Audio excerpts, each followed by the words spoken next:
우리 신구약에서 대조적인 이 장면의 대표적인 것이 하나씩 있습니다.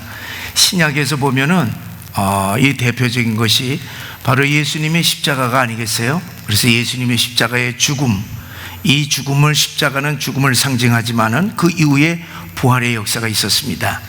그리고 이 예수님의 죽음은 절망입니다. 그러나 이 십자가를 통하여서 우리 모두에게 소망을 우리 인류에게 주었고, 그리고 또한 이 슬픔이었지만은 그러나 이 예수님의 부활하심으로 말미암아 기쁨이 넘쳤습니다. 이제 이것이 우리 신약 성경에 있어서 아주 대조적인 그런 장면을 우리들에게 보여주는가 하면, 구약에 있어서 대조적인 장면이 있으니 그것이 어떤 사건입니까? 오늘 우리들이 이제 함께 깊이 보게 되는 엘리야의 사건인 것이에요. 그래서 이 18장과 19장에 보게 되면은 완전히 대조적이에요. 18장에 있어서는 이 엘리야가 850명의 우상 숭배자들과 갈멜산에서 대결을 해서 불이 떨어지는 거예요. 그 불이 떨어진 다음에 어떻게 했습니까? 850명을 갖다서 그냥 전부 다 죽여버렸어요. 그러니까 이게 대승리죠, 대승리. 그리고 또 7번 기도해서 3년 6개월 동안 비가 오지 아니하는 그 이스라엘 땅에 그냥 폭포수처럼 이 비가 쏟아졌습니다. 그러니 어마어마한 사건이, 불이 떨어지고 그냥 비가 쏟아지고, 그 다음에 어떻게 했습니까? 왕이 이제 그 비를 피해서 이제 궁으로 들어가게 되는데, 엘리야에게 하나님께서 역사해 주셔서 세속적인 말로 축지법, 하나님의 능력이 그에게 임하였더니만은 백리가 되는 거리를 마차를 타고 가는 이 왕의 마차 앞에서 100미터씩으로 백리를 따르는 거예요. 이게 있을 수 있는 일입니까? 그것이 실질적으로 역사에 일어났습니다. 그러니까 이제 이 18장에 우리가 이렇게 보게 되면은 이거는 엄청난 대승리, 환희, 이거는 축제의 장이라고 볼 수 있습니다. 그런데 우리가 19장 지금 딱딱 넘어와서 딱 보니까 세상에 이런 일이 일어날 수가 있어요? 아니, 분위기가 완전히 180도로 완전히 달라졌어요. 산 꼭대기 정상에 올라간 줄 알았더니만은 그냥 절벽으로 기양 떨어진 것입니다. 그 위대한 엘리야의 모습이 다 사라지고, 광야 부엘사바, 이 광야의 그 로뎀나무 밑에서 주여 나를 죽여주시옵소서. 세상에 자기 죽여달라고 그러는 거야. 스스로 자살을 못하고 하나님 나를 거둬가 주시옵소서, 스스로 죽기를 자처했습니다. 자, 어떻게 이렇게 위대한 사람이 이렇게 변할 수가 있어요? 어제의 용사가 오늘 이렇게 그냥 쫄병, 어제 대장도 총사령관이야. 오늘 완전히 이거는 쫄다고, 이런 쫄다고 없이 완전히 그렇게 어떻게 변할 수가 있는가, 사람이. 정말로 대조적인 모습입니다. 자, 여러분은 어떻게 우리 인간이 그렇게 변할 수가 있겠어요? 여기 보면은 이세벨 때문에 그렇습니다. 이제 이 아방이 갈멜산에서 이루어졌던 모든 하나님의 역사에 대해서 이제 궁에 돌아와서 이세벨에게 다 얘기해 주니까 이세벨이 꼭지가 도는 거야. 아니, 자기 수하에서 자기 마음대로 주물뚝 했던 모든 이 선지자들, 이 850명이라는 이 선지자들을 한꺼번에 다 죽였으니 생각을 해보세요. 기가 막힌 노릇 아니겠어요? 얼마나 화가 났겠어요? 그래서 이제 사람을 딱 보내서 내가 내일로 반드시 죽어, 내가 너 죽이리라, 내가 가만히 안 있어, 너 죽여, 이렇게 전가를 딱 보낸 것입니다. 근데 이제 가만히 생각해 보세요. 아니, 진짜 죽이려고 그러면은 왜 미리 알려줘? 왜냐면 이제 저 수도 사마리아 다 내려온 거 같이 왕하고 내려왔으니까 다 알잖아요. 저서 다 알아. 그럼 죽이고 싶으면 가서 그냥 가만히 도망가지 못하게 하고 급작스럽게 습격을 딱 해서 잡아서 그냥 죽이면 되는데, 딱 통보를 하는 거야. 내일 내가 너 반드시 죽이리라, 그렇게 한 거야. 이걸 보면서 참 하나님께서, 제 생각이에요, 성경에 안 나왔어요. 내 생각에는 하나님께서 엘리야가 어떻게 대처하는가, 그거를 보기 위해서 시간을 주면서 어떻게 대처하는가, 그걸 보기 위해서 아마 이사벨의 마음을 이렇게 해서 내가 너를 죽이리라 이렇게 했을 것 같아요. 어쨌든 이제 보니까 이 엘리야가 어떻게 대처했느냐, 정갈을 받자마자 어떻게 날 살려라고 주량당을 온 거야. 날 살려라고 도망갔는데 어디로 도망갔냐 하면은 이제 남쪽하고 우리 남북처럼 갈려져 있는데 이 북이스라엘 수도 사마리아에서 어디로 갔냐면 북쪽이 아니라 남쪽 유다 지방에, 남쪽 유다의 부엘사바 지역이에요. 그 부엘사바의 이 지역은 얼마나 머니냐 하면은 그 사마리아에서부터 그 부엘사바까지 200km, 그러니까 서울에서 대전거리입니다. 그걸 주랑당 간 거야. 남쪽으로 나라 바꿔서. 그리고 사환하고 둘이 도망간 거야.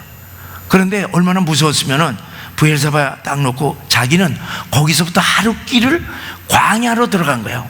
광야는 사람이 없잖아요. 그거는 우리 지난번에 가보니까 광야는 진짜 아무것도 없는 거야. 사람 살 수가 없어. 그래서 광야에 하루 길을 더 가서 로뎀나무 밑에 아래서 쓰러져서 자면서 하나님 나 이럴 데려가세요 이렇게 얘기한, 우리 로뎀나무 한번 보시겠습니다. 저거는 로뎀나무보다도 좀 아닌데 사실은 저거는 저거는 아니야. 저거는 아니고 그 부름틀이라고 우리나라 그러니까 빗자루 쓸 때에, 우리나라는 그 로뎀나무가 없습니다. 그런데 비슷한 것이 있는데 빗자루 있잖아요. 그 쌀이 빗자루처럼 그 이제 이스라엘 가보니까 저기 로뎀나무라고 그러더라고. 그래서 우리가 에게 그랬어. 저거는 엄청나게 커서 거기 사람들이 들어가서 뭐 몇 명이서 쉴 수 있지만요, 여기 이 부름틀이라고 하는 거는 꼭 쌀이 그 나무 있잖아요. 쌀이 요렇게 해서 기껏 커야 요만해요. 요만하니까 거기는 한 명이나 두 명 들어가서 이 광야, 이 사막에 햇빛을 겨우 피할 그거예요.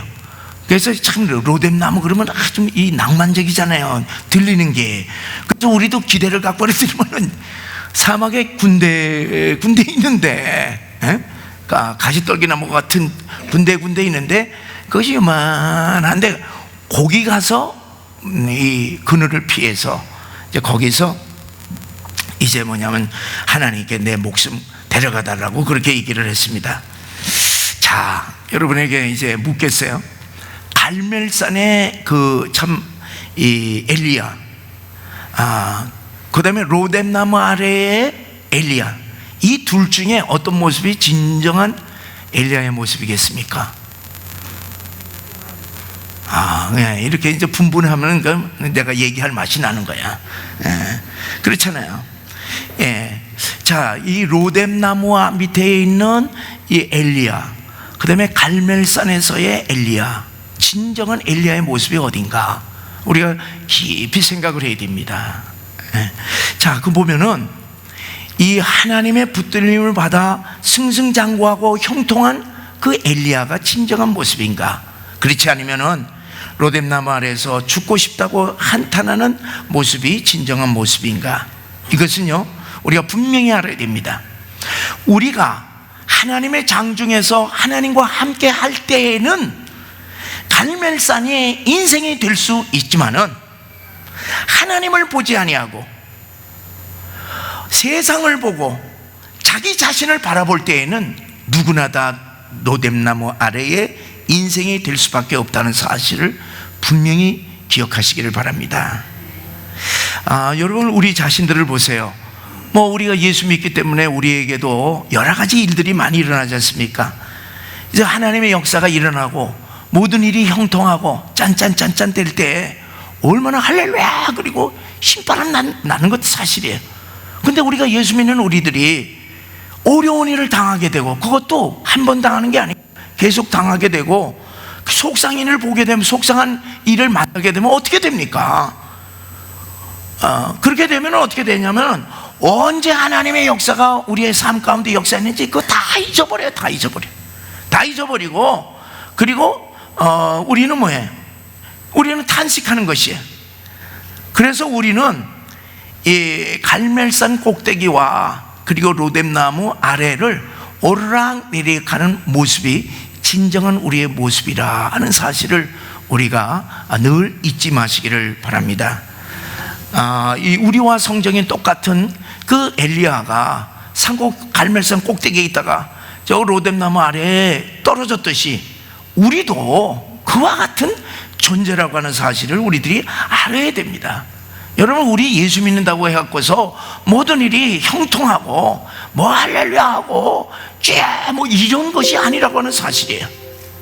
오늘 이 밤에 이 엘리야의 낙심, 좌절, 이 절망의 이 로뎀나무 아래에서의 이 엘리야의 모습을 보면서 우리가 깊이 우리 자신의 모습을 바라보면서 우리가 신앙생활을 해야 되는데, 이 엘리야의 낙심과 실망과 이 절망감의 원인을 우리들이 분명히 알아야만 합니다. 그래서 이 원인에 대해서 우리들이 살펴보면서 우리의 은혜를 나누기를 원하는데, 두 가지를 찾아볼 수가 있어요. 왜 엘리야가 이렇게 실패하였는가? 이건 분명한 실패입니다. 여러분, 하나님 앞에 자기의 목숨을 거둬가 달라고 하는 것은, 이거는 신앙에 있어서 위기요 실패입니다. 그럼 왜 이와 같은 일이 일어나는가? 두 가지를 우리가 볼 수가 있는데, 첫째는 엘리야가 하나님의 말씀에 따라서 행동하지 않았기 때문에 그랬습니다.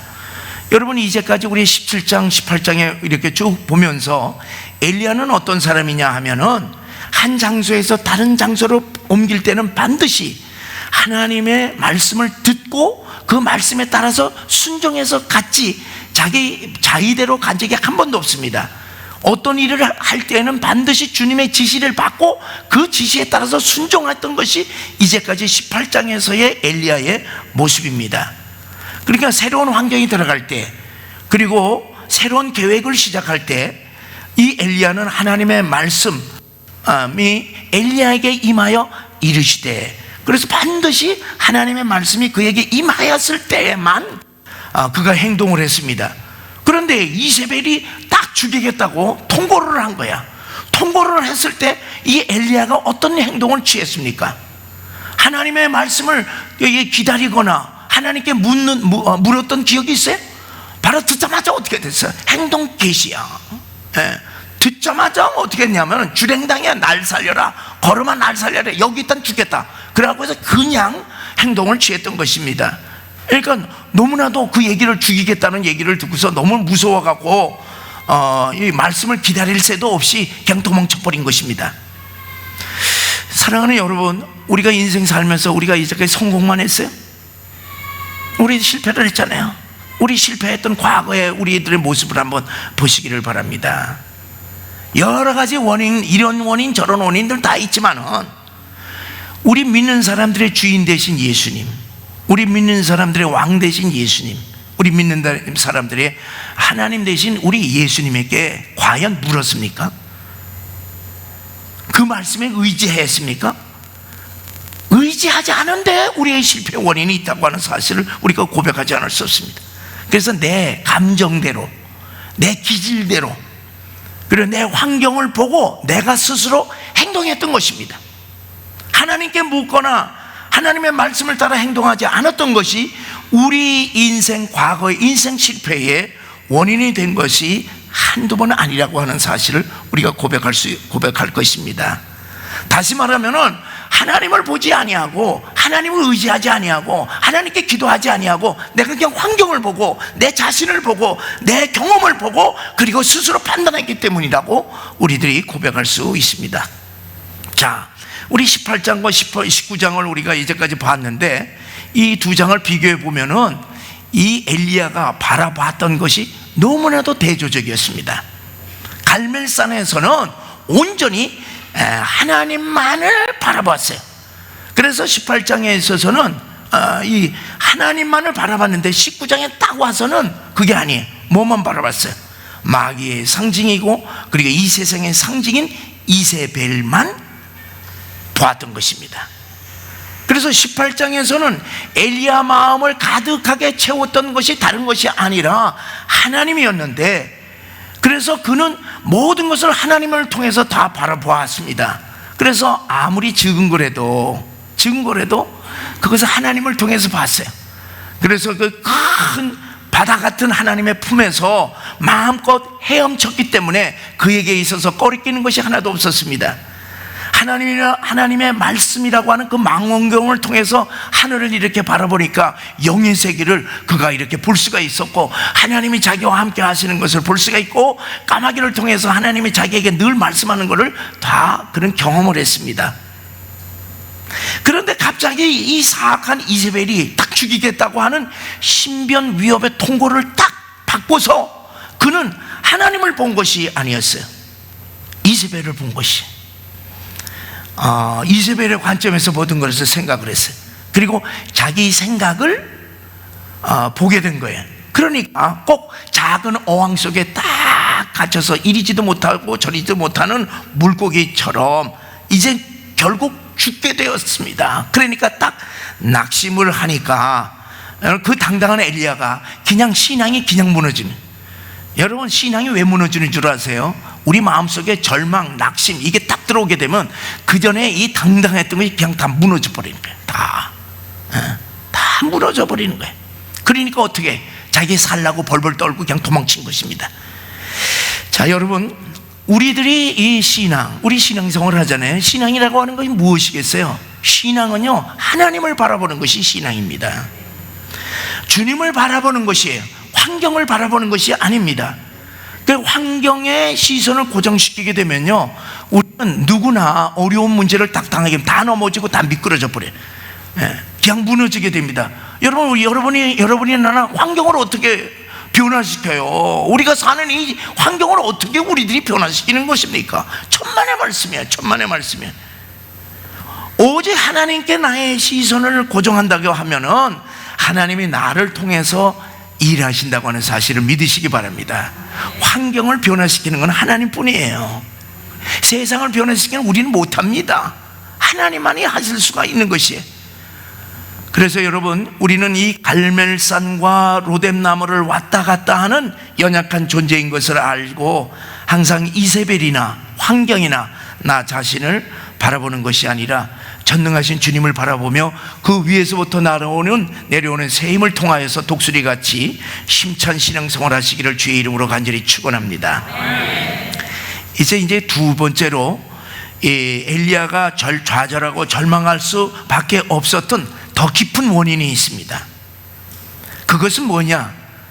이 엘리야가 가지고 있던 잘못된 성공관, 잘못된 세상의 성공신화, 여기에 사로잡혀 있었기 때문에 이 엘리야는 실패할 수밖에 없다고 하는 사실을 우리는 오늘 말씀을 통해서 우리가 찾아내야 됩니다. 여러분, 우리가 예수 믿는 우리들은요, 하나님의 성공과 실패, 그리고 이 세상에서 말하고 있는 성공과 이 실패에 대해서 구분할 줄 알아야 됩니다. 성공이라고 해서 묻대놓고 다 우리가 성공이 아니에요. 세상의 성공은 하나님에게서 악일 수가 있습니다. 여러분, 세상에 성공한 사람들이 얼마나 많아요. 그들이 정말로 하나님을 섬깁니까? 그들이 세상에서 말하는 성공을 통하여서 하나님께 더 깊이 나갔다는 걸 우리가 찾아볼 수 있어요? 세상에서 성공하면 성공해서 하나님은 멀어집니다. 그거는 세상적인 성공이 아니라 그거는 하나님의 입장에서 보면 실패인 것이에요. 여러분, 이 세상에서 성공하고 그리고 이 세상에서 뭐 부귀영화를 누리고 지옥 간다고 하면 그 인생은 실패 인생이에요. 그렇기 때문에 우리들이 하나님의 성공과 실패, 그리고 이 세상에서 말하는 성공과 실패, 이거를 믿는 사람으로서 구별을 해야 돼요. 세상에서 얘기하는 성공 실패는 우리 다 알고 있어. 얘기할 필요도 없습니다. 자, 하나님의 성공이 무엇인지 모르게 되면은 하나님의 사람들도 세상의 성공 신화에 빠져서 쉽게 낙심해 버리고 절망할 수밖에 없다는 것을 오늘 말씀을 통해서 우리가 깊이 깨우치기 바랍니다. 여러분, 우리가 이제 사람들이 그 사람 성공했어 그렇게 말할 때 그 성공의 의미가 무엇입니까? 참 안 됐어, 저 사람 실패했네. 그 실패의 의미가 무엇인지 우리들이 분명히 정의를 내려야 됩니다. 여러분, 우리가 인생 성공과 실패를 말할 때 하나님의 눈으로 보면서 판단을 하고 있습니까? 그렇지 않으면은 세상적인 관점에서 우리들이 판단을 하면서 그 사람 성공했네 실패했네 그렇게 얘기합니까? 우리 믿는 사람들은 어떻게 해요? 얼마나 많은 사람들이 생각해 보세요. 얼마나 많은 사람들이 아직 실패하지도 않았는데도 불구하고 자기 실패했다고 생각하는 사람들이 얼마나 많아요. 에? 인생 다 살아보지도 아니하고 실패했대, 자기 실패했대. 그리고 아직 성공도 하지 않았는데 뭐 성공했다고 착각해서 우쭐하면서 교만해서 세상 높은지도 모르고 뭐 그냥 막 그냥 우쭐우쭐 해가면서 사람들을 우습게 여기는 사람들이 이 땅에 얼마나 많아요. 여러분 다 살아봐야 알아요. 그리고 하늘나라 가봐야 압니다. 그거는 그렇잖아요. 여러분 우리가 이 성공, 누구나 다 성공하기를 원해요. 실패 원하는 사람 한 사람도 없습니다. 그러나 우리가 믿는 우리들로서는 성공이 무엇인지, 실패가 무엇인지 정확하게 하나님의 말씀을 통해서 우리들이 깨우칠 때 할렐루야 이렇게 얘기할 수가 있습니다. 자, 오늘 이 밤에 엘리야가 왜 그 위대한 사람이 탄식하고 절망했는가, 이것을 통해서 하나님 앞에서 올바른 성공관을 우리 마음 가운데 세우시기를 주의 이름으로 간절히 축원합니다. 자, 그 위대한 엘리야 선지자가 어쩌다가 이사벨이 죽인다고 하는 그 한마디에 이렇게 꼬꾸라져서 낙심하고 그 멀리 대전까지 숨어서, 그것도 오지도 않은 광야 속에 로뎀나무 밑에 가서 주여 죽여주소서. 왜 이렇게 해야 합니까? 여러분 우리의 성경을 이렇게 잘 보셔야 돼요. 아니 이세벨이 그전에는 이 엘리야를 잡아서 죽이겠다고 안 했나? 여러분 3년 내내 아합왕과 이세벨은요 누구만을 찾았어요? 엘리야만 찾았어요. 그래서 국내뿐만 아니라 어디든지 다 주변에 다 샅샅이 다 포고령을 내려갖고 누구든지 잡아오는 사람은 상금 주리라 이렇게 하고서 포고령을 내렸습니다. 딱 잡히면은 죽는 거야. 그렇잖아요. 아니 그전에는 잡아서 죽이지 않고 이제 와서 죽이겠다고 그렇게 얘기했어요? 아니야. 엘리야는 항상 죽음 앞에 서 있었습니다. 그런데 그때는 조금도 두려워하지 않았어. 그리고 그때는요 빵빵했어요. 하나님이 이제는 가라 하니까 그냥 간 거야. 아합왕한테 가고 850명을 대상으로 해서 싸우고 그랬어요. 자, 그렇게 죽이겠다고 하는 위협 속에서 하늘에서 막 불이 떨어지게 되고, 그리고 하늘이 열려 폭우가 쏟아지는 그 놀라운 기적을 다 베풀었어요. 그런데 이세벨이 개인적으로 통보를 넣어갖고 이제 죽이겠다고 그러니까 하루아침에 이렇게 허무하게, 이 위대한 이 신앙인이 허무하게 이렇게 무너질 수가 어떻게 있겠습니까? 엊그저께만 해도 대단했는데. 그렇잖아요. 여러분 우리가 분명히 알아야 됩니다. 뭐를 알아야 되냐 하면, 우리 인간은요 한때 이 세상을 호령하는 대단한 사람이라 할지라도 이렇게 쉽게 넘어지고 실패할 수밖에 없는 연약한 존재인 것을 분명히 우리들이 알아야 합니다. 아무리 은혜 받고 아무리 능력 있는 하나님의 종이라 할지라도 누구나 다 낙심할 수가 있어요. 누구나 다 절망할 수밖에 없습니다. 이거 분명히 해야 돼요. 여러분 평범한 우리만 뭐 어려운 일을 당하면 낙심하는 게 아니에요. 우리가 생각하는 엘리야도 낙심한다고 하는 사실을 통해서 이 절망, 낙심, 좌절 도대체 왜 오는가, 이것을 우리들이 생각을 해야 됩니다. 사실 예수 잘 믿어도요 불치의 병 걸릴 수 있습니다. 예수 잘 믿어도 사업하면 되지도 않고 망할 수가 있는 거예요. 여러분 예수 잘 믿어도요 한순간 나쁜 사람 딱 만나서 사기당할 수가 있어요. 여러분 우리가 예수 잘 믿어도 한순간에 모든 것이 다 잿더미가 되는 욥과 같은 그러한 신세가 될 수 있다고 하는 사실을 알아야 돼요. 하나님 왜 어떤 사람 보면 왜 내게만 이래? 천만의 말씀.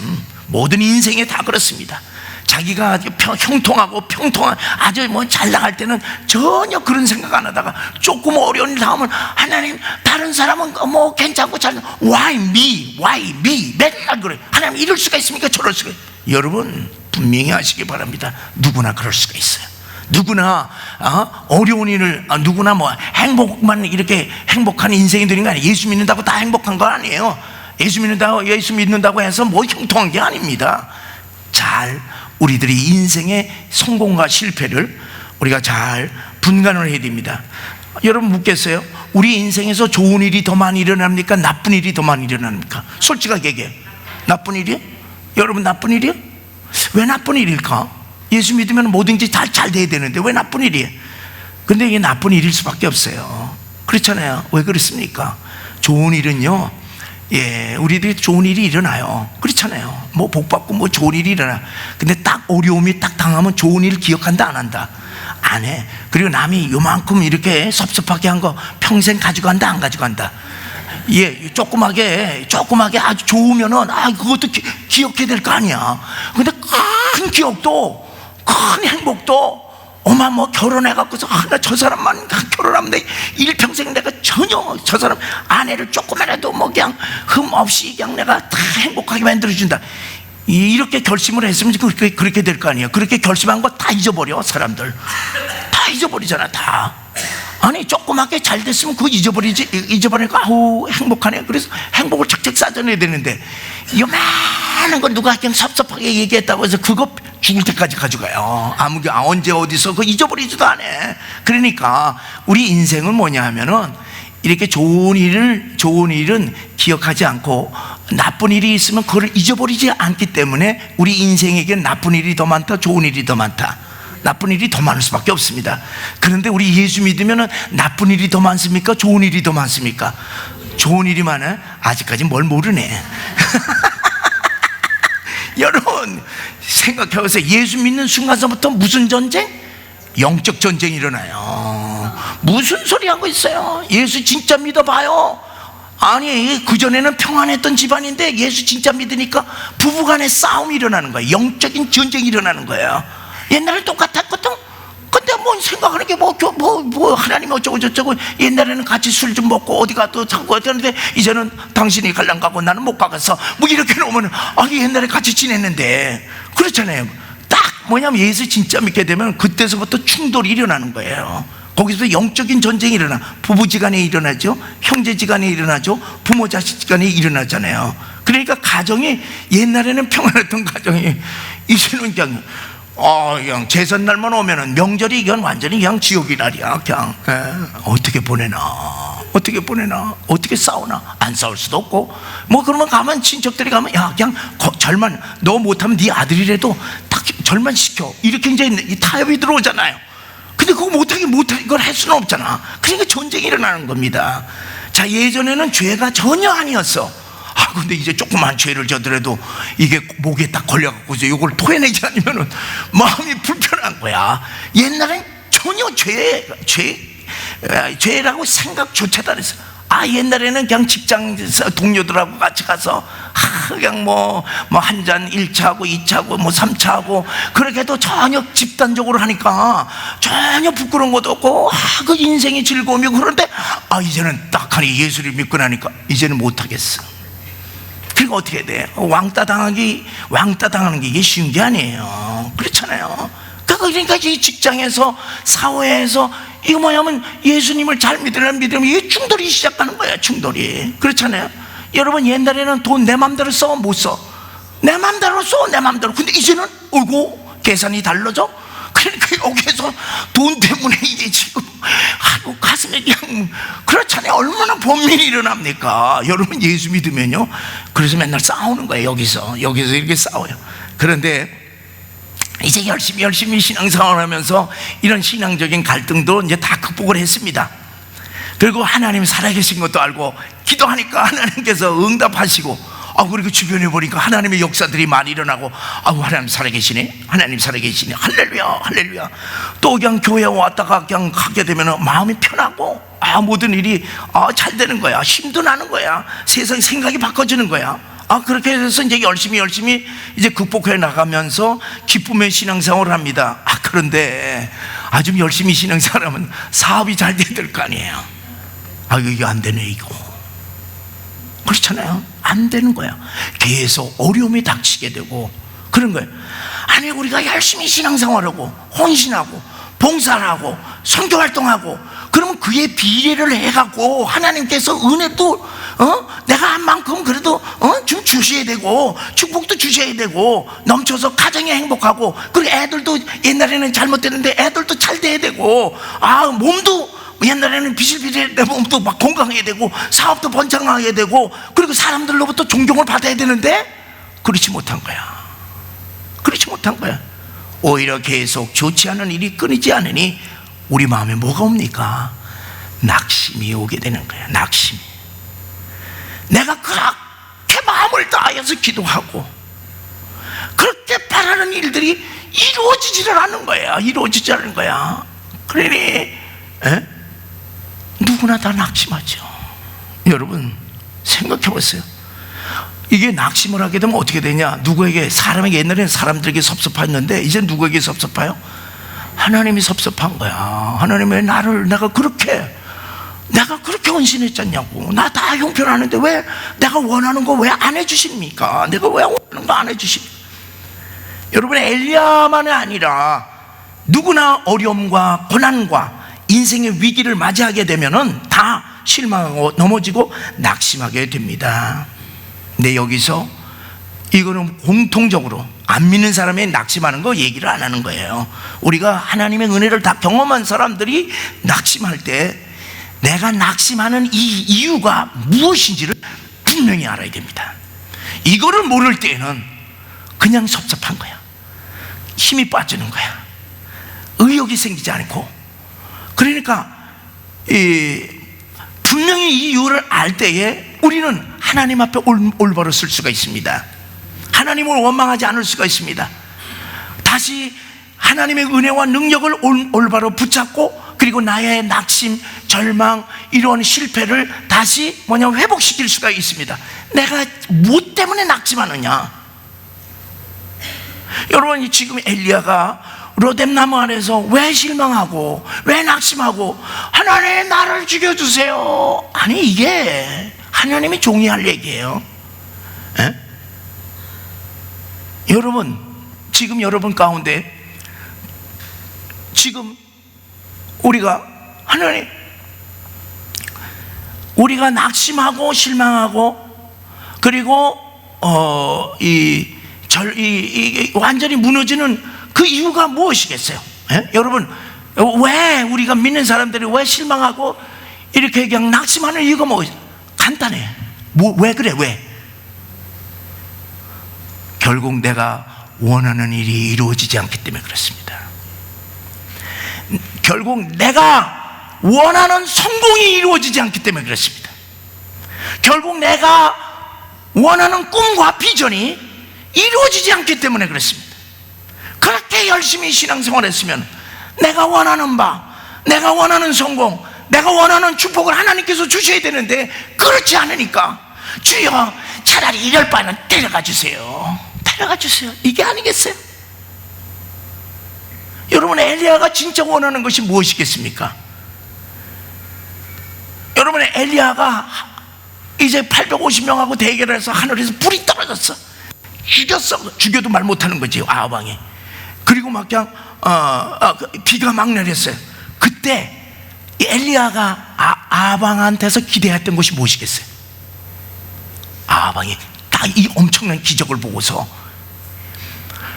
주여, 아합왕이 주여 내가 잘못했나이다, 나 때문에 이런 일이 벌어졌나이다, 하나님 내가 잘못했으니 용서해 주시옵소서. 엘리야는 아합왕이 그렇게 회개할 줄 기대했습니다. 그럴 것 아니에요. 왜 그러냐? 다윗 왕을 보세요. 다윗 왕이 뭐냐면은, 다윗 왕에게 나단 선지자가 가서 당신이 그 나쁜 왕이요 놈이라고 이제 그래야지만 현실감이 나는데, 당신이 그 나쁜 왕입니다. 그러니까 그 한마디 딱 떨어지니까 거기 하고 그 듣는 순간서부터 그 한마디에 꼬꾸라졌어. 그래갖고 옷을 찢고 그냥 눈물을 흘리며 침상에서 며칠 동안 밤낮을 가리지 않고 통곡하고 회개를 했습니다. 그런데 아합은 전혀 회개하지 않았어. 엘리야는 내심으로 아방에게 기대했던 것은 회개했는데, 그리고 아방에서 뭐를 기대했겠습니까? 아방이 엘리야여, 당신이야말로 하나님의 종이구만요. 당신이 이 나라를 신앙적으로 이끌어 가소서. 내가 정권을 당신에게 줄 테니 종교 계획을 단행하고 하나님의 기뻐하시는 나라로 만드소서. 이 모든 이 신앙적인 영권을 엘리야에게 주리라고 자기에게 줄 것을 기대했을 것입니다. 그럴 것 아니겠어요? 그런데 이 현실이 어떻게 된 거예요? 정반대였어요. 아방은 그 엄청난 기적을 보았음에도 불구하고 고개가 빳빳했어요. 회개하지 않았습니다. 고개만 빳빳해질 뿐만 아니라 어떻게 집에 가서, 왕궁에 가서 자기 아내 이세벨한테 모든 걸 예지리 꼬지리 다 이렇게 했더니만은 어떻게, 야, 이 엘리야를 같이 잡아 죽이자, 이렇게 하고 같이 공모한 것이 그렇잖아요. 그러니 엘리야가 어떻게 생각하게 할 수밖에 없습니까? 이야, 이거 정말로 질기고 아주 악한 독종이구나. 이 저 악한 여우 이세벨을 누가 당하랴? 성령의 능력으로도 안 되는 인간들이구나. 하나님의 능력으로도 저 인간들은 넘어가지 않는구나. 에이, 나도 모르겠다 하고 엘리야 자신이 홀거당 넘어진 거예요. 저들이 거꾸러지고 넘어졌어야 되는데 누가 넘어졌어요? 기대가 어그러지니까 자기가 넘어진 것이. 엘리야의 눈앞에 아합과 이세벨은 도저히 넘어갈 수 없는 난공불락의 성, 도저히 어떻게 할 수 없는 높은 산, 이 높은 산이 되어버린 것입니다. 이것이 착각이었던 것이. 왕과 왕비가 회개하고 나라가 신앙적으로 회복되리라고 기대했던 엘리야의 소원과는 정반대로 되었기 때문에 그는 낙심하고 절망해 버렸습니다. 엘리야는 세상의 성공 신화에 넘어가 버린 것 말았습니다. 그래서 엘리야가 아주 그냥 거기서 지쳐서 그냥 쓰러지고 마는 것이. 여러분, 성경을 우리가 잘 보게 되면은요, 하나님은 이 엘리야를 통해서 원하신 바가 있었습니다. 엘리야를 통해서 무슨 엘리야 너 가서 아방과 왕비를 회개시켜라 이런 얘기 한 적이 없어요. 기록한 아무것도 없어요. 뭐냐면 엘리야야, 네가 가서 내가 누구인가를 저들에게 보이라, 그렇게만 말씀했어요. 그래서 여러분, 아합과 이세벨이요, 하나님의 기적을 보고 정말로 진짜 하나님이 누구인지 알았을까요? 몰랐을까요? 여러분, 아니 이거 뭐 어렵게 생각하지 마세요. 여러분, 이 엘리야의 기적을 보고 아합 왕과 이 이사벨 왕비가 하나님이 진짜 하나님이 누군지 알았겠어요? 몰랐겠어요? 알았죠. 아니 왕이 뭐 바본가? 그렇잖아요. 모든 백성들이 전부 다 이 기적을 보고 참되는 하나님은 여호와 하나님이신 것을 누구나 다 알게 됐죠. 알았습니다. 그리고 이 아합과 이세벨은 어떻게 했어요? 참된 하나님을 알고 그리고 두려워했어요. 그런데 왜 회개를 하지 않았습니까? 이들이 왜 마음을 바꾸지 아니하고 죽였던 것이. 여러분, 이것을 우리들이 깊이 생각을 해야 됩니다. 그들이 만약에 하나님의 역사 기적을 보고 하나님 앞에 돌아오게 되면은 어떤 일들이 그들에게 벌어져야 됩니까? 지금까지 가지고 있던 그들의 모든 영화 권세, 부귀, 모든 우상 신앙 이런 것들을 전부 다 버려야 됩니다. 여러분, 하나님께서 아무리 우리들에게 기적을 베풀어 준다 하더라도 내 안에 있는 욕심을 버리지 아니하면, 내 안에 있는 세상적인 욕망과 더러운 것을 그대로 붙잡고 있으면 절대로 살아계신 하나님을 영접합니까? 안 합니까?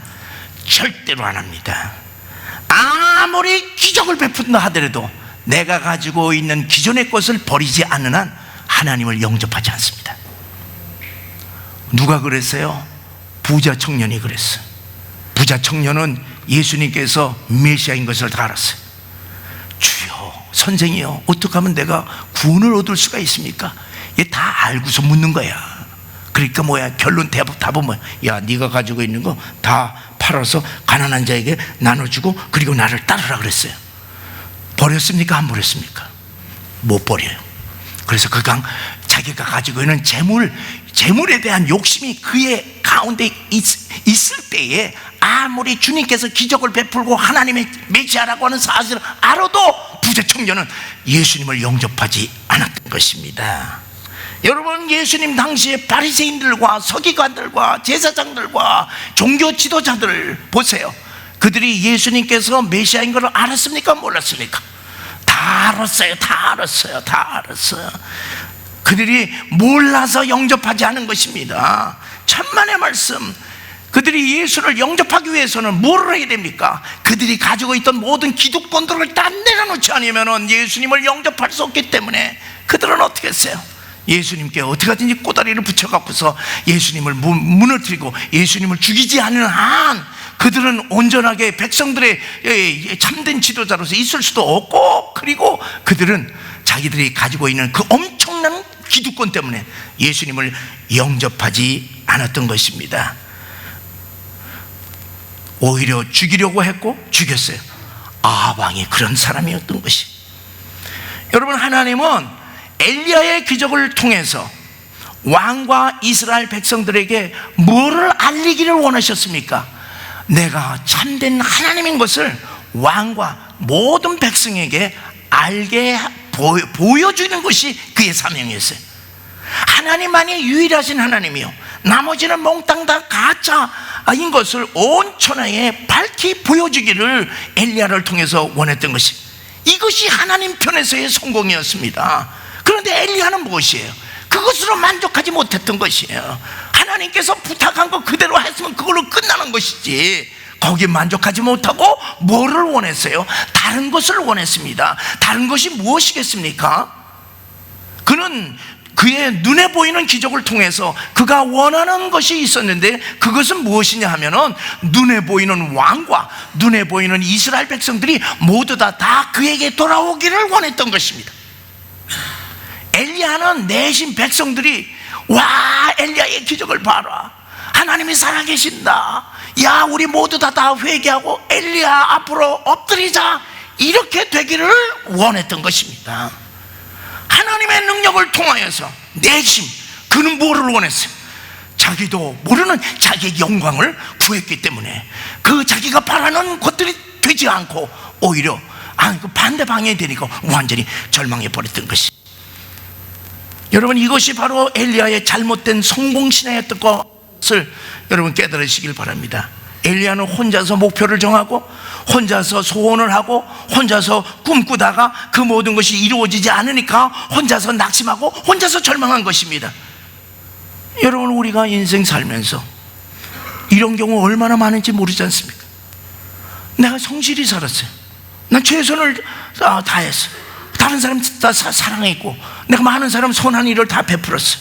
그런데 왜 나는 이렇게 실패한 것인가? 왜 나는 배신을 당한 것인가? 왜 자녀들이 이렇게 될 수가 있을까? 왜 내가 이런 병에 걸리는가? 내가 왜 이렇게 망해야 되는가? 왜 내게는 세상에 보여줄 것이 아무것도 없는가? 왜 나에게는 내가 원하는 복을 하나님께서 주시지 않는가? 여러분, 묻겠습니다. 여러분, 이제까지 살아온 인생에서 여러분 스스로 성공한 인생으로 보십니까? 실패한 인생으로 보십니까? 지금 우리가 말하고 있는 실패가 그런 것이라면은 우리는 아직까지도 세상적인 성공신화에 사로잡혀 있다고 하는 사실을 분명히 깨우치시기를 바랍니다. 여러분, 세상의 성공신화가 무엇이에요? 눈에 보이는 것이. 세상의 성공은 눈에 보이는 것이, 보이지 않는 것이 아니에요. 보이지 않는 하나님이 아니에요. 보이지 않는 우리들 하나님에 대한 사랑이 아니에요. 눈에 보이는 것이, 이것을 알아야 됩니다. 내가 이만큼 헌신하고 이만큼 봉사하고 이만큼 오래 신앙생활을 했으니 하나님, 내가 한 만큼 하나님께서도 나에게 눈에 보이는 성공을 주셔야 하지 않겠습니까? 이것이 믿는 사람들이 사로잡히기 쉬운 성공신화라고 하는 사실입니다. 여러분, 이 세상적인 성공관을 버리지 않으면은 우리가 아무리 신앙생활을 하더라도, 아무리 하나님의 능력을 경험한다 하더라도, 엘리야처럼 자기가 기대한 대로 되지 아니하면은 어느 날 갑자기 탈진해서 신앙이 무너진다고 하는 사실을 아시기를 바랍니다. 하나님께서 내가 원하는 대로 이루어지지 않으면은 어떻게 해요? 낙심할 수밖에 없지 않습니까? 여러분, 진정한 기도의 응답이 무엇이겠어요? 우리가 다 기도 다 해요. 여러분, 진정한 기도 응답이 무엇이겠어요? 하나님께서 내가 소원하는 대로, 하나님께서 이렇게 그냥 내가 소원하는 대로 다 들어주는 거, 기도 응답이긴 응답이에요. 근데 진정한 기도 응답이 무엇인지 우리들이 알아야 됩니다. 진정한 우리들의 소원의 응답이 무엇인가? 여러분, 환경을 바꾸는 것입니까? 여러분, 우리들의 상황을 바꾸는 것이 진정한 응답이, 우리가 현재 당하는 이 문제를 갖다서 뒤집어 엎는 것이, 누구를 뒤집어 엎어야 됩니까? 나를 뒤집어 엎는 것이, 내가 뒤집어지는 것이. 여러분, 우리는 기도할 때에 내가 바꾸어져야 된다고 하는 것을 생각하지 아니하고 누가 바꿔줘야 된다고 생각합니까? 하나님이 바꿔줘야 된다고 생각해. 하나님이 내 기도 듣고 하나님의 계획이 있어요. 하나님은 변치 않습니다. 하나님께서는 변치 않는데, 하나님께서는 우리들에게 복을 주실 때 이 복을 주어서 선한 결과를 바라보시고 주시는 것이지, 우리들이 이것을 복을 주시면, 하나님 복 주시면 악하다고 결과 나오면 주시겠어 안 주시겠어요? 여러분은 우리가 자녀들에게 이거 주면은 큰일, 지금 애는 좋을지 모르지만 큰 문제가 있으면 줍니까 안 줍니까? 절대로 안 줘요. 절대로 안 줘. 그러나 애들은 뭐야? 그냥 앙앙앙앙 대면서 자기가 원하는 거 다 안 주면 난리가 나잖아요. 여러분, 분명히 아시기를 바랍니다. 진정한 기도는 내가 바꿔줘야 된다고 하는 것을 분명히 아시기 바랍니다. 이거 내가 이만큼 했으니 하나님, 내가 이만큼 했으니 하나님 좀 이만큼 해줘야 되지 않겠습니까? 이건 누구의 마음이에요? 세상 사람들도 그럽니까? 안 그럽니까? 그래요. 세상 사람들 뭐예요? 내가 이렇게 지극정성으로 하나님 앞에 기도하고 목욕 재개를 하고 새벽에 일어나서 간절히 정성을 다해서 하면 하늘도 감화감동되어서 내 소원 들어준다 하는 것이 이 세상 사람들의 기도예요. 여러분, 만약에 우리들도 그렇다면 세상 사람들과 다를 바가 없다고 하는 얘기입니다. 그러나 진짜 기도 응답은 그 기도를 통하여서 내가 하나님의 마음을 바꾸려는 것이 아니라 하나님께서 내 기도 들어주시고 내 마음을 바꾸는 것이, 이것이 진정한 기도 응답인 줄 믿으시기를 바랍니다. 절망했던 나를 어떻게 희망으로 바꿔주는 것이야.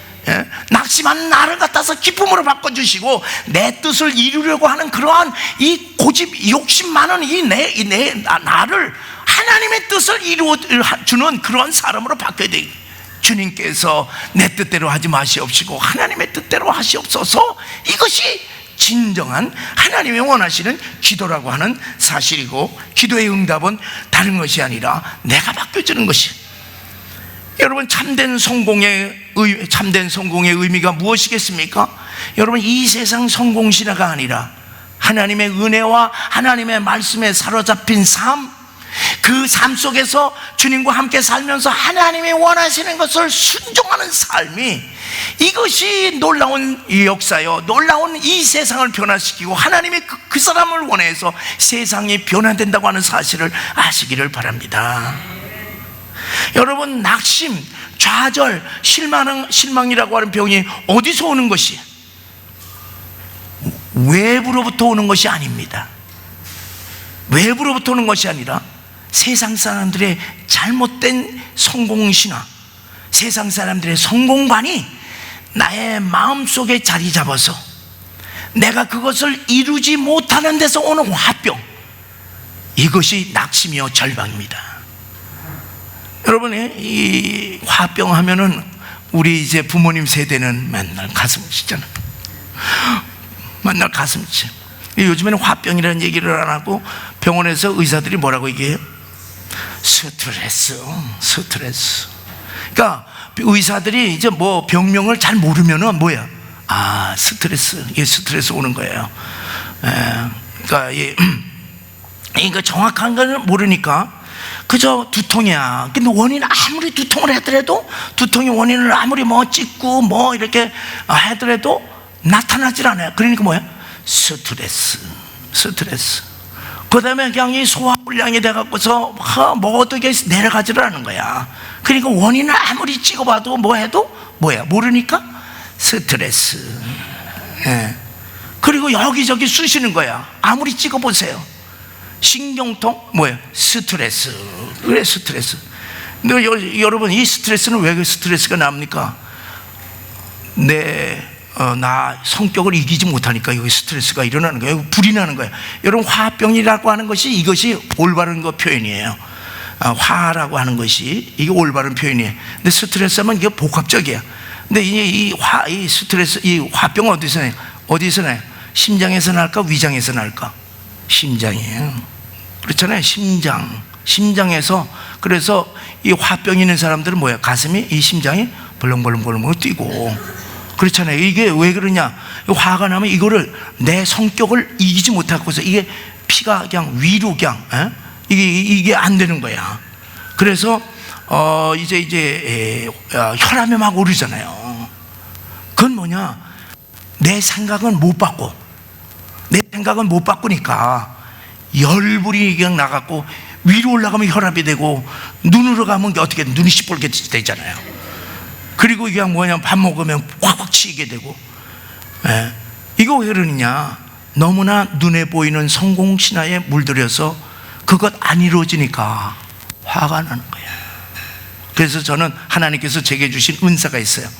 저는 뭐냐면 속 이렇게 이런 것에 대해서 하나님께서 딱 주셔서 저는 이 분야에서는 아주 도가 텄어요. 근데 여기에서 모든 병들이 다 일어납니다. 속에서 열불이 난 거. 이건 왜 그러냐? 한이 많이 쌓인 거야. 이리 봐도. 그래서 한이 많이 쌓이고 스트레스 많이 쌓여서 괜히 그냥 한숨 푹푹 나는 거야, 그냥. 그런데 그 푹푹 나는 것이 뭐야? 뜨거운 게 나오는 거예요. 그래서 이것으로 말미암아 머리가 아프고 가슴이 답답하고 그냥 신경통이라고 온몸에 질병이 이제 일어나는 겁니다. 여러분, 우리들이 이루어지지 아니하는 것 하나님께서 이루어 주시고, 내가 이렇게 헌신봉사하면 내가 원하는 것 들어주셔야 되는데 들어주시지 않으니까 하나님에 대해서 섭섭하게 생각하는 겁니다. 그렇기 때문에 어떻게 되면 신앙이 번아웃 되는 거예요. 그래서 오래된 신앙인들이 뭐냐면 거기 그냥 정체되어 있는 것은 다른 것이 아니에요. 뭐냐면 그냥 그러니까 어떻게 돼요? 교회 내에서 오래되신 분들이 뭐야? 큰 소리 친다 안 친다? 큰 소리라도 쳐야지 속이 시원해. 그렇잖아요. 절대로 초신자, 어제도 얘기했지만 초신자들은 절대로 불평불만을 할 수가 없습니다. 여러분들, 그런데 이제 우리들이 이 세상적인 성공신화에 잘못 사로잡히면은 선거 때 되면은 난리가 나는 거야. 그래서 그냥 돼야 돼. 장로가 되든지 안수집사가 되든지 권사가 되든지 내 지위를 딱 올라야지 나도 존경받고 내가 애할 수가 있잖아요. 여러분, 이게 왜 그러느냐? 세상의 성공관이 교회에 들어온 거예요. 이것이 들어오는 한 어떻게 됐냐? 이러면 이 오래된 사람들은 뭐냐면 기득권들이 있는 거예요. 다 기득권들이 있는 거야. 놓지를 않는 거야. 뭐 설교를 하고 회개하라 어쩌라 아무렇게 해도 전혀 뚝도 하질 않아요. 하나님의 자기가. 그러니까 회개 합니까 안 합니까? 안 해요. 여러분, 우리가 깊이 생각하는 것은 이 세상의 성공신화에 대해서 분명히 알아야 돼요. 아무리 열심히 일하고 아무리 성실하고 최선을 다해도 세상은 그런 거 봅니까 안 봅니까? 세상 그거 봐야 안 봐요. 세상은 뭐만 봐요? 눈에 보이는 것만 봐요. 이것이 문제예요. 눈에 보여야만 돼. 결과가 없으면은 아무리 성실하게 일을 하고 열심히 하고 그래도 무능한 사람으로 찍혀버리게 됩니다. 세상은 결과만 좋으면 그 과정에서 도둑질을 했건 등쳐먹건 사기쳤던 건 부모의 유산을 많이 받건 이런 과정에 대해서는 세상에서는 절대로 묻지를 않아요. 결과만 좋으면 어떻게 됐다? 성공이야. 예. 이것이 세상의 성공관입니다. 무서운 것이에요. 재물, 직장, 사업, 권력, 명예, 학벌, 재능, 업적, 집안 같은 눈에 보여줄 만한 것, 세상 사람들에게 눈에 보여줄 만한 것들, 자랑할 만한 것들이 있으면 이것은 무조건 성공이에요. 그것이 어떤 과정에 거쳐서 이루어졌는지 그건 전혀 세상에서는 묻지를 않습니다. 그러나 하나님은 묻는다 안 묻는다? 하나님은 묻는다 안 묻는다? 하나님은 묻습니다. 하나님은 결과가 아니에요. 하나님은 과정인 것입니다. 그래서 눈에 보이는 결과를 하나님은 결코 중요시하지 않아요. 내가 충성을 얼마나 했느냐, 그리고 네가 최선을 다해서 진실하게 살았느냐. 진실하게 살고 충성된 사람에게는 하나님께서 기뻐하시고 하나님께서는 칭찬하십니다. 여러분, 우리들이 너무나도 잘 아는 달란트 비유 보세요. 5달란트, 2달란트, 1달란트 이거 얘기하는데 5달란트는 5개 남기고 2달란트는 배로 남겼어요. 그러니까 배로 남기니까 그냥 하나님 저 주인이 기뻐갖고서 그냥 너 잘했다 그렇게 칭찬했어요? 아니야. 저 성경을 잘 봐야 돼요. 이 달란트 비유의 핵심의 교훈은 무엇이냐 하면은요, 갑절에 돈을 벌었으니 칭찬하는 것은 그것은 세상이에요. 세상인데 뭐라고 얘기하냐면은 착하고 충성되었기 때문에 그렇습니다. 착하고 충성되었기 때문에 네가 적은 것을 가지고 이렇게 했다는 얘기예요. 그래서 뭐냐면 적은 일에 네가 충성을 했기 때문에 기뻐하는 겁니다. 1달란트는 뭐예요? 충성했어요 안 했어요? 전혀 충성 안 했어요. 착했어요? 전혀 주인의 생각도 안 했습니다. 여러분 분명히 하시길 바랍니다. 이 5달란트와 2달란트 사람이 정말로 착하고 충성되게 일에다가 망해버렸어. 그러면 우리 주인 대신 하나님께서 어떻게 하게 했어요? 나는 100달란트 줄 거야. 아마 달라는 대로 다 줄 거예요. 왜? 저 사람은 착하고 충성되었기 때문에. 처음에는 실패했을지 모르지만 그냥 그 과정을 보고 착하고 충성됐구나, 그냥 쏟아 부을 줄 믿으시기 바랍니다. 여러분, 지금 엘리야가 이것을 몰랐기 때문에, 세상의 성공 기준으로 하나님을 보았기 때문에 자기는 실패한 인생이라고 낙심하고 좌절한 것입니다. 여러분, 내가 넘어뜨리려고 하는 그 사람, 내가 넘어뜨리려고 하는 아방, 이세벨 이거 넘어지지 않으니까 누가 넘어졌어요? 자기가 넘어진 것입니다. 내가 무너뜨리려고 하는 그 엄청난 난공불락의 그 벽이 무너지지 않으니까, 그 산이 무너지지 않으니까 그 속에 이 엘리야가 파묻혀 그냥 묻혀버렸던 것입니다. 하나님께서 우리에게 그 산을 무너뜨리라고 그렇게 얘기한 적 없으세요. 이 세상을 변화시키라고 그렇게 얘기하지 않았어요. 가서 나를 증거하라. 세상 끝까지, 땅 끝까지 이런 나를 증거만 하라 그렇게 얘기했지, 세상을 갖다가 확 변화시키라고 그렇게 얘기하지는 않았습니다. 분명히 아시기를 바랍니다. 하나님은 그저 하나님의 말씀을 전하라, 가서 네가 외쳐라, 우리들에게 그렇게 명령했지, 사람을 변화시키고 그걸 산을 무너뜨리라고 하는 것은 누가 하는 일이겠어요? 복음을 통하여서, 하나님께서 말씀을 통하여서 역사하신다고 하는 사실을 분명히 하시기를 바랍니다. 그렇기 때문에 우리는 우리 가정에서, 우리 직장에서, 사업에서, 사회에서 우리가 원하는 거, 내 소원을 거기서 이루는 것이 아니라, 우리는 하나님께서 우리들에게 부탁하신 하나님의 나라를 이루기 위해서 복음을 증거할 때 하나님께서 말씀을 통해서 이 세상을 변화시킨다는 사실을 믿으시기를 바랍니다. 그것이 하나님의 편에서 성공이에요. 여러분, 이 세상에서 아무리 성공했다 해도 너 뭐 했냐? 하나님께서 물을 때 아무것도 없습니다 하면 실패의 인생이에요. 여러분, 누가 솔로몬의 인생을 갖다가서 이 실패라고 그렇게 얘기한 사람이 이 세상에서 있습니까? 여러분, 이 세상에서 솔로몬의 인생이 실패라고 그렇게 한 사람이 있겠어요? 그런데 실패라고 누가 얘기를 합니까? 솔로몬 스스로가 얘기를 한 거야. 나중에 다 깨닫고 보니까 온 그냥 그 나라에 그냥 부귀 영화 권세, 그리고 뭐 1000명씩이나, 여러분 다 알지? 뭐 부귀 영화 권세, 뭐 쾌락, 뭐 다 해서도 나중에 알고 보니까 뭐야, 얼마나 이게 아무것도 아니고 헛된지. 근데 세상 사람들은 뭘 봐? 눈에 보이는 걸 보는 자는. 하나님은 뭘 봅니까? 너 헛되다, 그래서 왜 하나님께서 솔로몬에게 이 세상이 원하는 걸 다 줬냐 하면은 그 다 눈에 보이는 걸 통해서 스스로 솔로몬이 뭐냐면 실패의 인생이라고 하는 것을 고백하기 위해서 하나님께서 다 주셨다고 하는 사실 아시기 바랍니다. 여러분, 이렇게 얘기함에도 우리가 보이는 것에 우리들이 연연하겠습니까? 여러분, 우리가 뭐 보이는 거 내가 찾지 말라는 그런 게 아니에요. 여러분, 오늘 본문에서 우리가 볼 때 엘리야는 자기의 인생이 실패했다, 낙심했다, 그렇게 얘기를 하고 있습니다.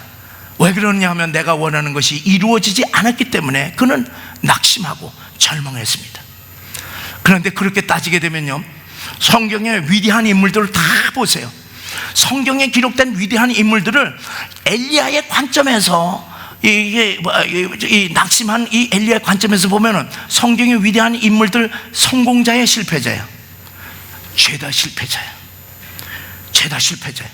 거의 실패자죠. 왜 그렇습니까? 여러분, 예레미야가 어떤 사람입니까? 대단했어요. 그 사람은 그냥 말씀을 막 증거하는데 한 사람 구원했어요? 못했어요?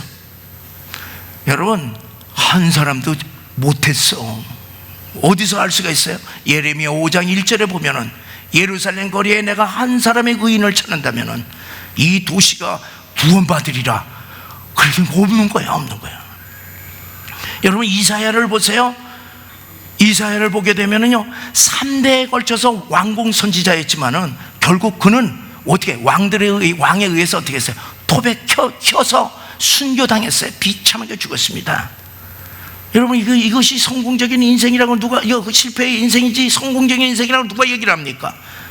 여러분, 이 모세를 보세요. 모세가 위대한 인생 아니겠어요?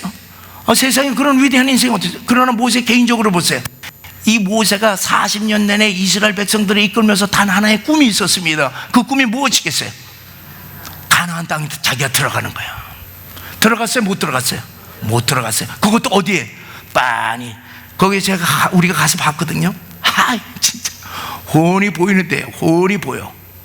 훤히 보이는 데서 죽었으니 여러분, 얼마나 하나님께서 물론 마음 위로해 주시고 다 했겠지만은 이 세상적인 관점에서 보면 실패자입니다. 여러분, 이 인생 인류 역사 전체에서 최대의 실패자가 있으니 누구십니까? 예수 그리스도께서 아니죠. 주님께서 이 땅에 오셔서 모든 것을 다 베풀어 주셨어요. 가난한 사람부터 모든 사람들에게 다 사랑 베풀어 주시고, 그들 구원해 주시고, 만나는 사람마다 병자들마다 다 치료해 주시고, 모든 걸 다 쏟아줬지만은 마지막 결론은 뭡니까? 십자가의 죽음이에요. 십자가의 죽음이에요. 여러분, 그러나 우리 예수님 보고서 실패의 인생이라고 할 수가 있겠습니까? 아닙니다. 사랑하는 여러분, 오늘 우리가 무엇인가 이루지 못해 힘들고 어려워하고 세상 사람들이 나를 실패자로 부를지 모르지만은 여러분들, 우리는 그리스도 안에서 성공자인 것을 분명히 믿으시기를 바랍니다. 여러분, 우리는 주 안에 있습니다. 여러분, 우리는 우리 주 안에서 우리가 최선을 다하고 이렇게 집회 나와서 우리들의 마음을 다하고 은혜를 사모하는 우리들은 은혜 받은 자요, 하나님의 성공자인 것을 믿으시길 바랍니다.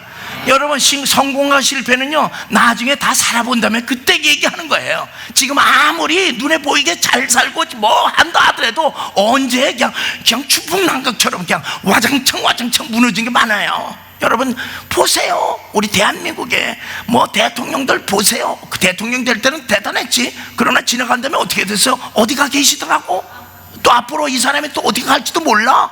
그 큰 소리 칠까 하는 것도 없어요.